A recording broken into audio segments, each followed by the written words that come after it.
Welcome, welcome, welcome. And what you're helping us do is draw, using your bodies, cooperating with the other people, and using these beautiful ropes. I've been working with a group of architects, designers and local volunteers from Callan. So we're looking at creating new spaces within the town in the public realm, places where people can gather and engage in nature. With this black rope, everyone is going to create a square. That looks pretty good. So with the workshop today, we were trying to put a spin on the traditional exercise of surveying. So we basically made these CNC kind of staffs, which is kind of a spin on the traditional architectural surveying equipment, together with these really thick rope. We just wanted to get a sense of how people would actually plot out in kind of a three-dimensional and maybe in a four-dimensional space. But yeah, like how large they would want these like public gathering spaces to be, where they might like it to be. So each team will be given a series of directions or prompts. So do we want it to be the full size of the rope, or is that too big? How big would it be to accommodate a class? Like a class of 30? 30? 10? Yeah, I know. Like 6 to 10 maybe. And yeah, it was just about kind of meeting these different stakeholders in kind of an informal setting. If we have a kidney shape, then would we have kidney this way or that way? So we ripple on that side and curve on this side, how about that? Yeah, you know, if it's there, you get that view as well. Yeah. Everybody here seems really, really interested in what is actually happening to the spaces around them. And it's very inspiring as a designer to actually work with people that are very open to ideas, but at the same time they're very involved in these decisions.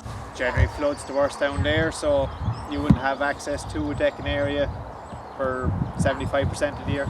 And we said, like, this would be the next best place for shade. Ideally, we'd rather have the decking in under the tree, but there's a lot of nettles there and I'm wearing shorts, so I'm not walking in there.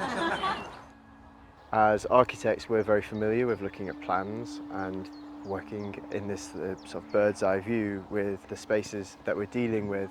But many of the people who we'd want to participate with are experts in this environment and tend not to have that same way of interacting with it as we do. So we wanted to bring them out into the space and get them using their bodies and helping us to understand the way that they relate to this space.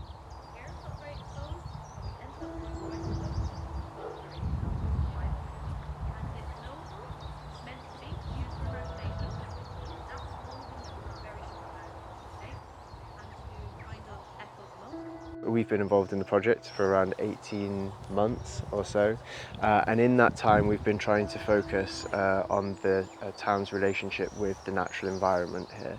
It seems that every team has in some way, the shape has been informed by something in the natural environment, right? In the last site we had the shape of the moat, kind of mimicking the shape of the moat, and in the first site we had the shape of the tree in shade. So it's quite nice to see all of the shapes responding to the sites that have been chosen in that way. We were also thinking of having the water flowing underneath. Yeah. Yeah, exactly, yeah. But I was thinking about it might be nice to be able to dangle your feet if you're sitting on the edge, you know.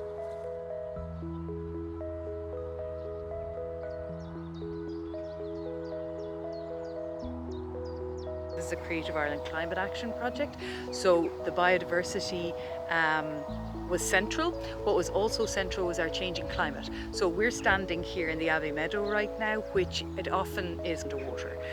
So we wanted to kind of look at how to design a space that could actually be used all year round here in the Abbey Meadow and in the moat field, our two lungs of the town. Possibly you could bring each of the designs, that all of the designs are connected physically to one another. I wonder, like, do we need the bank? You know, if the structure will have levels. Like even, you can imagine maybe using railway sleepers. I mean, yeah, they'd last a long time. Basically, these are spaces that we want to protect, but we also want to engage with. When you are engaged with nature, when you are immersed in nature, you become its advocate. And by creating citizen advocates and immersion in nature, we create defenders for these spaces. So I like this going up the embankment actually. That's nice. We're finished. We did it.